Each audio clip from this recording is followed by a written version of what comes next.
how air travel looked like from 1930s to 1950s.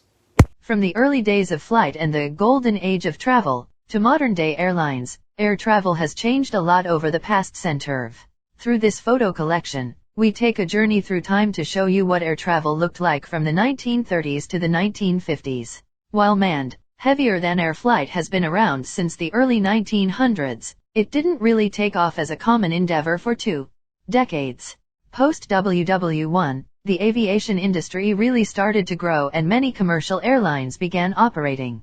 The Contract Air Mail Act of 1925, also known as the Kelly Act, directly contributed to the growth of airlines, and the Air Commerce Act of 1926 gave the government the responsibility for promoting air commerce, establishing airways, certifying aircraft, licensing pilots, and issuing and enforcing regulations. In the early years of flight, pilots and the occasional passenger sat in open cockpits exposed to wind and weather.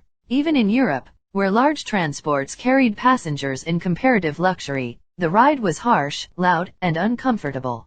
Airliners were not pressurized, so they flew at low altitudes and were often bounced about by wind and weather. Air sickness was common. Airlines provided many amenities to ease passenger stress, but air travel remained a rigorous adventure well into the 1940s.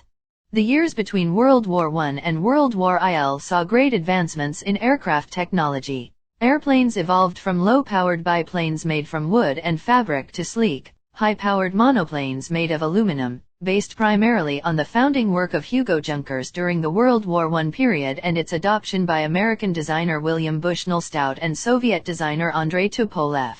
After World War I, experienced fighter pilots were eager to show off their skills. Many American pilots became barnstormers, flying into small towns across the country and showing off their flying abilities, as well as taking paying passengers for rides. Eventually, the barnstormers grouped into more organized displays. Air shows sprang up around the country, with air races, acrobatic stunts, and feats of air superiority.